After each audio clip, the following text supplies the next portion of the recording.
everyone, welcome back to the channel that knows nothing. I'm Jam and let's get to it.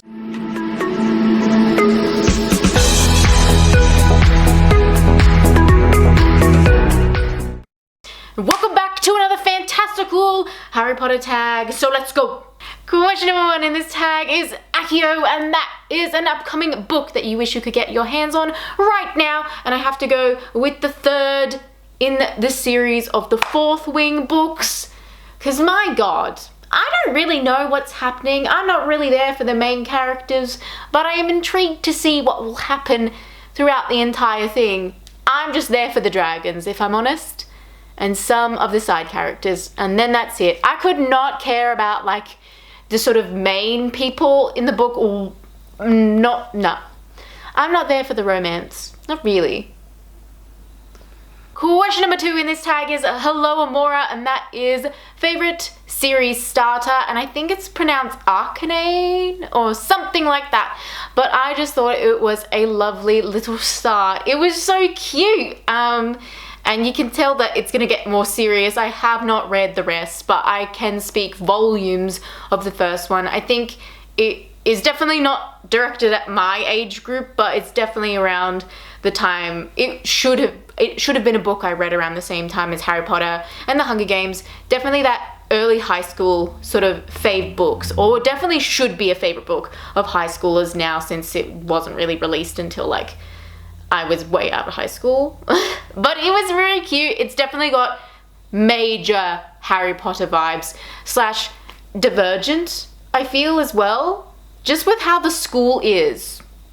Question number 3 in this tag is The Cheering Charm, and that is a book that gave you the warm fuzzies, and I have to pick. If I tell you it gave me the warm fuzzies and then it ripped my heart out, so there's that about it. I like to call it The Fault in Our Stars, the gay version, so proceed with caution with that one. Aquamente, a book that made you ugly cry.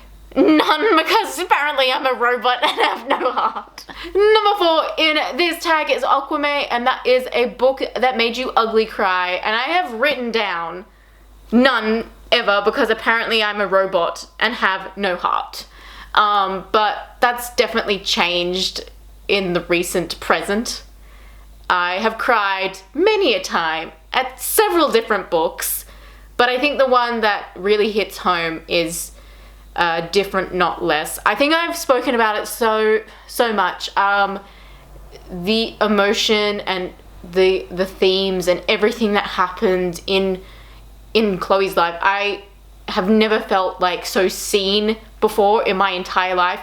And it was mainly like the school system, like, and I don't know if it's Australia in particular, but or if it's like a wider known thing, but it really just does not set up neurodivergent people to succeed, which is heartbreaking. And I think it's a lot different now to when I went to school, and probably when Chloe went to school too. I think we're similar ages, I don't know, but it just tore me up that I was not the only one who went through a hard time. I know high school and school in general is really hard for a lot of people, but I think when you are neurodiverse, and like doesn't matter how you fall into that category, it's just rough on you, like trying to learn what everybody else seems to learn so easily. So yep, that book really hit home. Number 5 in this tag is Expecto Patronum.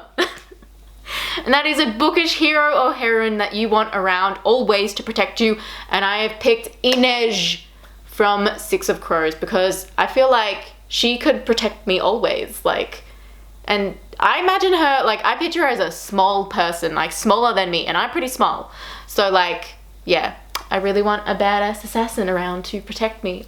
Number 6 in this tag is Lumos, and that is a book that you intentionally spoiled for yourself.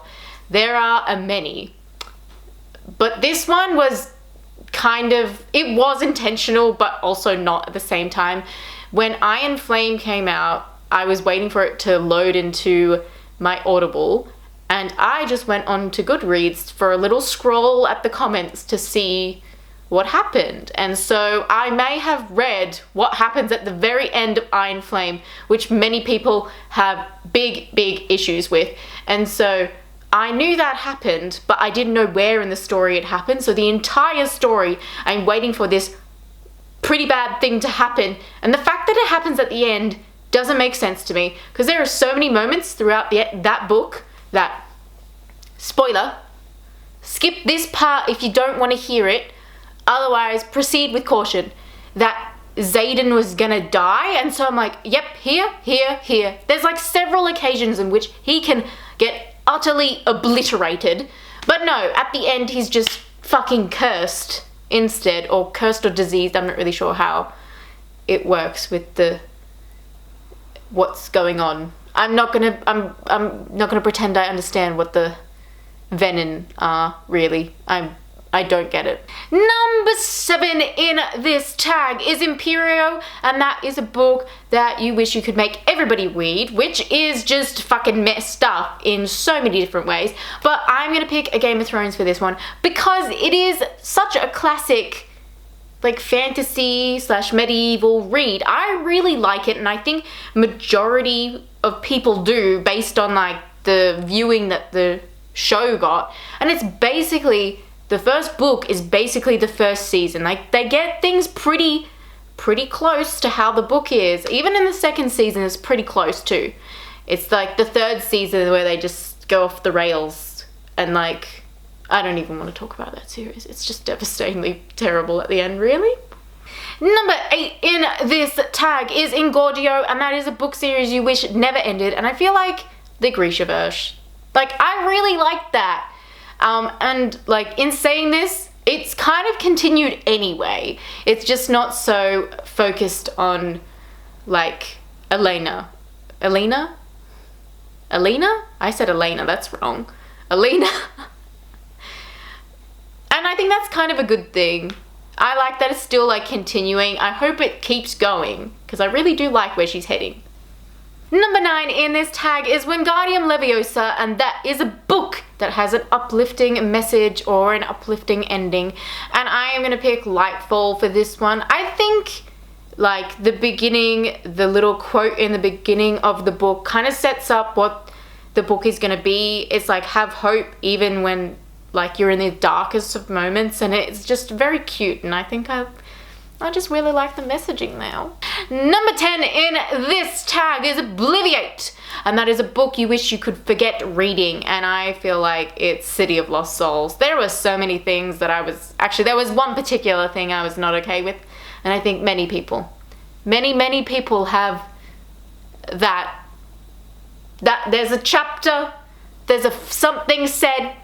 Everybody who has read this series knows what I am talking about, and if you haven't, well, you should be glad, because I'm telling you want it obliviated from your mind anyway, because it is a bit incesty, as best I could describe it, and I don't want to say anything more about it.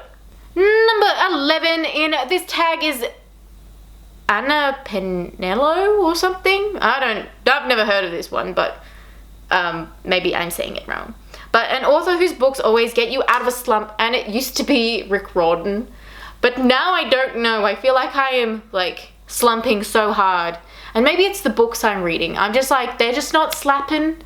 I need good recommendations. So if you have them, please leave them below. Number 12 in this tag is Jelly Legs Jinx, and that is a swoon-worthy hero or heroine, and I've picked Annabeth Chase for this one. What a lady, what a girl. Better than Percy in so many different ways, although I do love Percy too. But Annabeth, 10 out of 10, smart girl. Number 13 in this tag is Arresto Momentum, and that is a book that stopped you from doing anything else, and I have picked Amelia Westlake for this one. It is just a standalone book, and it was amazingly fun and different, and a different take on like the high school sort of dynamic. It wasn't too hectic. I mean, it was hectic, don't get me wrong, but it wasn't too bitchy in the grand scheme of things. It was mostly just fun, and I had a lot of fun reading it. Number 14 in this tag is Crucio, and that is a book that was painful for you to read or that broke you, and it did both to me, this book, in the time we lost. Oh my god. Like, I just wanted it to be more meaningful than what it was, and then like the end fucked me up.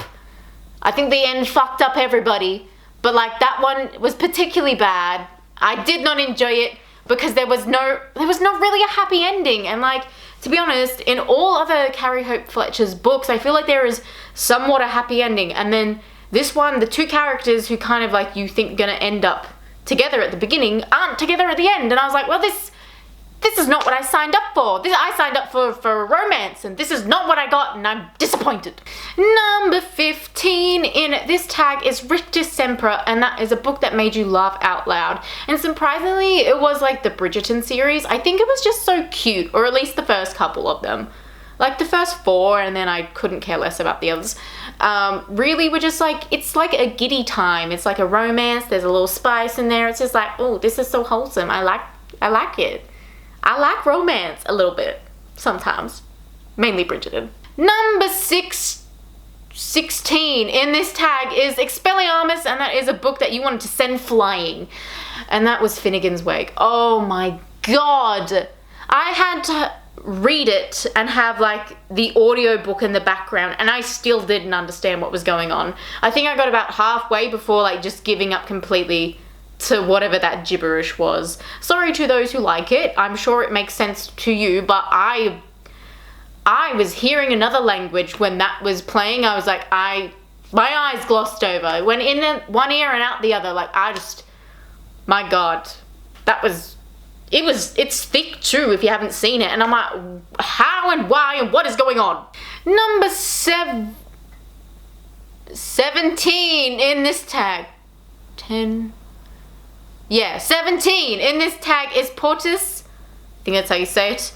A bookish world that you want to live in. And I'm gonna throw you way off base because this is always a question in one of these tags. And so I'm gonna throw you way off base on this one and pick Game of Thrones. And some of you might be saying, oh, but Jem, that's way too dangerous. You'd never survive. But I know how to play the game, boys. Number 18 in this tag is Stupefy, and that is a book with a shocking twist or ending. And I picked Heartstopper because, like, I felt like in the beginning I was like, are they gonna end up together, or is he like a straight boy? Because like the first one shook me. I was like, wait, I'm confused. Are they together? What's happening? It was a gay panic moment, okay? And I will not apologize for it. Number 19 in this tag is Avada Kedavra, and that is a character death that destroyed you. Also, pre-warned, it's a character death. It's from Chaos Walking, the trilogy, so if you've not read that, turn away now. Pause it, X out of this video, because it's not worth it. Not worth knowing what I know. This information is dangerous. But it's Davy Press that killed me. Like, what the fuck? I was so excited. Like, throughout all of the second book, I was just like, this is kind of like, not much is happening, but I'm kind of enjoying it. Like, Todd's kind of turning into a dickhead, which I'm not enjoying. But also, Davy and him had like a sort of like this brotherhood. And like, Davy wasn't being such an asshole anymore. And I'm like, maybe this is him, like, in his like turning point in the hero's journey. He's gonna be like a hero. He's gonna be on Todd's side. I'm like, oh my god, I'm living for this. And then the end destroyed me. I was just like, no, Davy could have had a complete character change. He could have been better. He could have been so amazing, and you fucking killed him. And what makes it worse is that his own father did it. Like, that was quite morbid. I'm not sure what's going on in that mayor's mind, but like, he's warped completely. He's as straight as a bendy ruler. Like, oh my goodness, I'm not really sure how I feel about him.